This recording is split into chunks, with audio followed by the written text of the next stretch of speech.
for example, a project by the German government that is called VD16, Index of German Printing of the 16th century, that mean that many books that we have here, unless they're the only copies, are already digitized in other copies. And we do try to provide links from our catalog to those digital copies so that people can easily access them. Okay.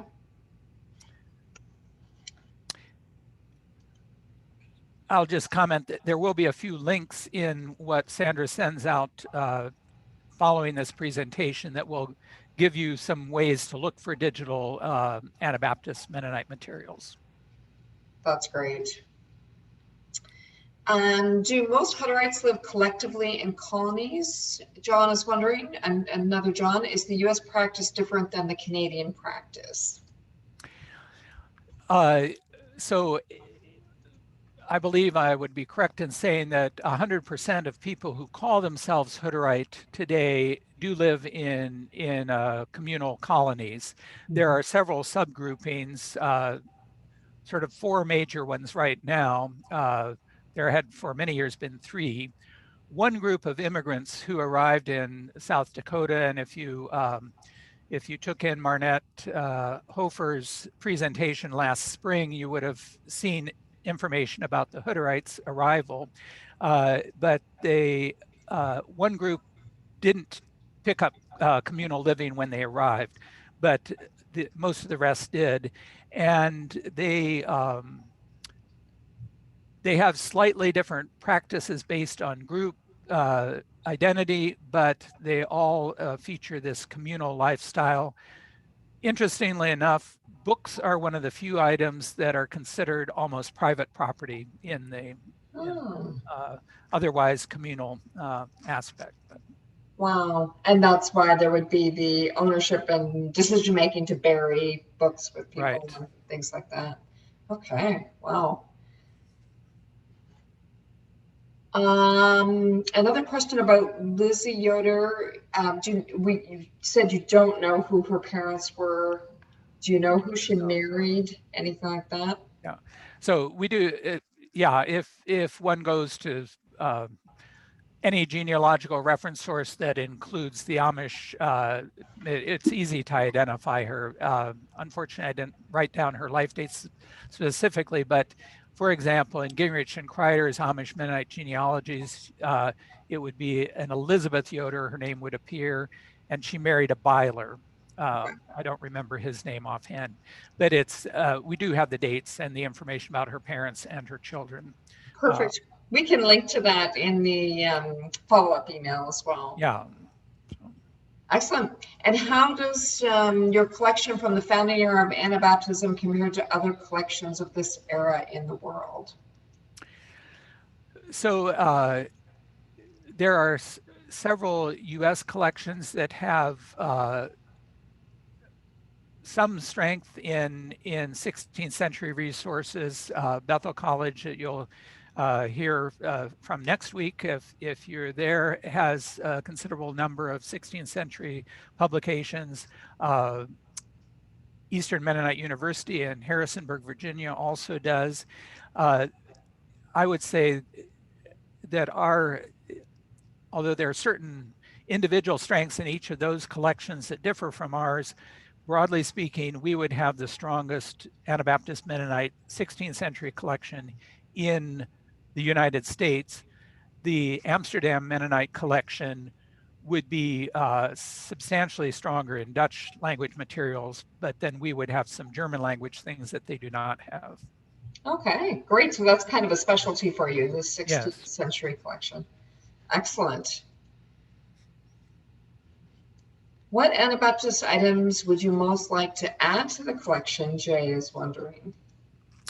Oh, there are always things we would love if they would become available, but most of the rare items are well positioned in institutional ownership now, and so the likelihood, although Colgate Rochester Seminary was one where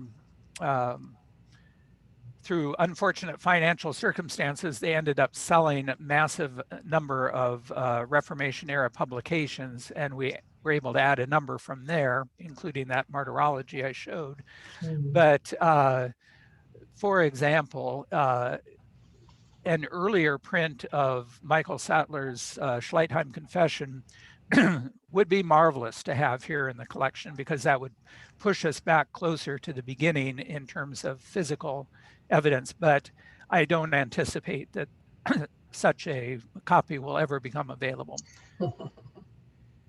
Now, you mentioned the pamphlet of the hymn that you collected and that somebody made a donation. Can you give us a ballpark of how much something like that might cost? More than anything else I've bought. So, I mean, Okay, for the library. compare it, like, are we talking a yacht, an expensive car, an economy Not car? an expensive car, but Okay. just comparatively. I mean, there are books I have not bought, and generally I don't think there would be any Anabaptist book that would reach the $50,000 mark. It was well below that, but We're not talking a modest, Tesla, maybe more like a Honda or that comparatively. or a used Honda, A used Honda, okay. a good used Honda. A good used Honda. And Harold is commenting, wondering, as the founding of MCC and the first famine relief efforts in South Russia, Ukraine was led largely by Goshen grads, does your archive have records of this event? So the papers related to MCC history are largely housed at Akron, Pennsylvania, at Mennonite Central Committee headquarters. Papers of Ori Miller, I believe, are at Mennonite Church USA archives in nearby Elkhart. Although Clayton and Ori were both Goshen College graduates, our institutional archives focus on professors and institutional records. So a person like Harold Bender, who later became substantially involved in Mennonite Central Committee, but was not active right at that beginning, we do have his papers in our collection. And there's some access to what we do have in our collection through the Mennonite Archival Information Database MAID, which includes many Canadian and US archives.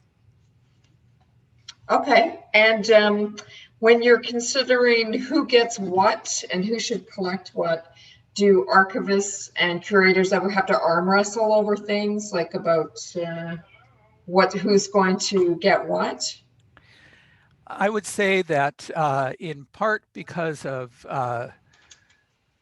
limited resources and also limited space in many of the collections that I'm aware of, the specific competition over individual items is not as frequent as it would have been, say, in the 1930s and 40s, when several of the collections were sort of in gangbuster growth mode, and they were able to acquire many things as gifts, acquire to kind of work against each other in some cases. Certainly in an auction situation, there are still times when there might be several institutions competing. A recent Lancaster County auction, though, represents what I like to practice and what I think other curators tend to practice, in that there were items in a very significant auction that I would have been very happy to add to our collection, but they had a strong regional identity. And after conversation of letting a regional collection based there know I was interested in an item, I learned that they were seriously interested in the same item. And I decided, rather than waste each other's resources in bidding against each other, it made as much sense to have it there regionally as much as I would have liked to have it here in our collection, it was actually an edition of one of those concordances that we didn't have, and Okay. I would have been very happy to add to our collection. Right. Maybe it can be like a traveling exhibit coming to your, there can be something collaborative happening. Yes, well, and at least I know where it is, Yeah. and I also, before it sold out of private hands, I had managed to obtain a microfilm of it. So researchers here do have some sort of access to it. I, of course, would have liked to have the actual book in hand. But. Mhm. Yeah. Is it like just a special feeling holding some of those things? Well, it's a special feeling, but with a physical object, one can learn additional things about the item that one can't discern from a picture of the item. So Okay. digital and microfilm reproductions are great for text Right. and for knowing what was said, but there's additional information to be gathered from being able to examine the physical item, and things sometimes important, sometimes not so important, but they all enhance an understanding of what we're looking at. That's great. And related to that, Alexandra is wondering, she said at the beginning of your presentation, you mentioned you have some artifacts in your collection. Could you speak a little bit more about them? Yes, so our museum collection, as we call it, although we don't have a museum, we do have periodic use of a gallery space, but we focus primarily on physical artifacts related to Northern Indiana Amish and Mennonite groups, because we recognize we have limited space and also limited staff time to devote to caring for the items. Mhm. But from time to time, we have acquired other things. And one example is I would guess that we have the best collection in the world of Lancaster County Amish pincushions, Oh, uh, just because we happen to have the opportunity to buy a collector's collection of those. And I'm not aware of anyone else who has collected Amish pincushions as extensively as that person had. But so many of our things are textile or handmade wooden objects, some furniture, although with furniture, we again have to be very careful because of the size, and we mhm. rapidly run out of space for that. Right. Yeah, you got to be able to move around in there. You don't want to Yeah. over collect. Ellen is wondering, when children visit, what are they most interested in the library? Well, what they start with usually is our double channel marble roller. And we actually have a number of marble rollers in the collection, handmade, and but we have this one out for just such occasions. Uh, they it's it varies from child to child what they will be most interested in. I've had a 5-year-old who, upon seeing a large old Bible, was just enthralled with it Hmm. as an object. Yeah.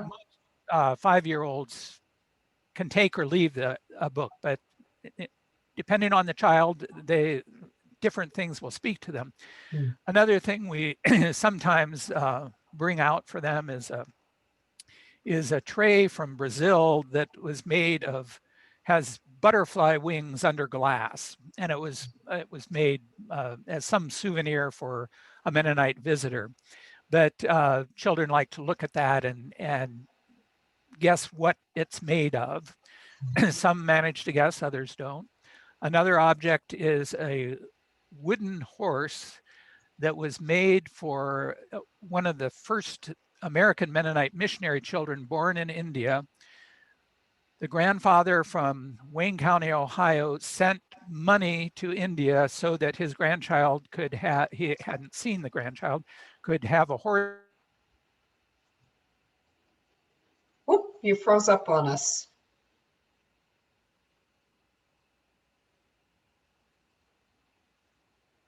You froze on us there, Joe. But he struggled a bit in representation. It doesn't quite look exactly like a horse, but it's a fun little toy. Nice.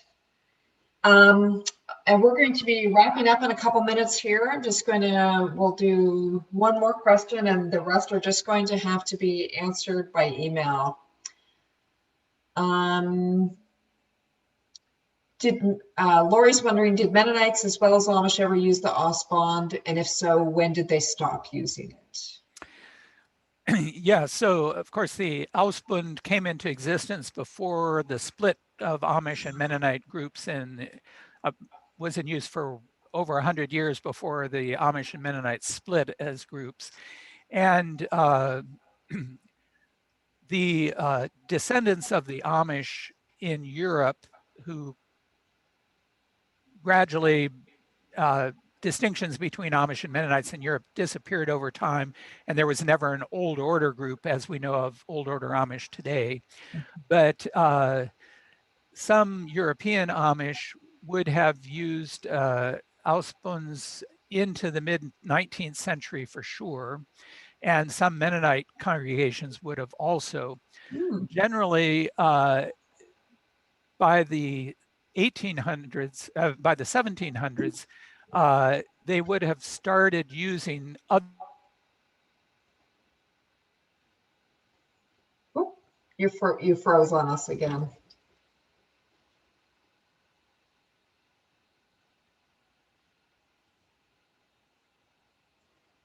Basically, after 1800, most.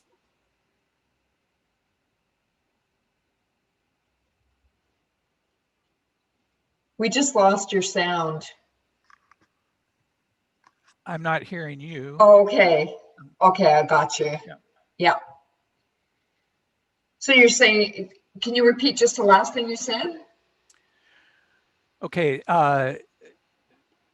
By 1800, most Mennonites would have stopped using the Ausbund in North America. They would have begun new hymnal collections. Okay. Terrific. I think we are going to call it there. Let me just check if there's one more question you can answer. Oh, Gary is wondering, is there an active plan to collect more Hutterite texts before they are lost? So in general, Hutterites do keep and protect their own texts and have done so for centuries. This particular group of texts that we have here is in fact still owned by the Laeraloit. They just have it here for safekeeping. There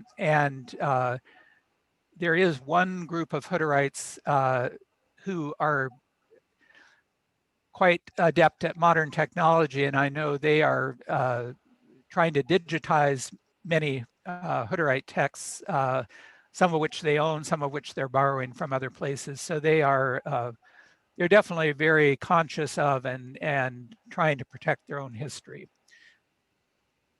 Terrific.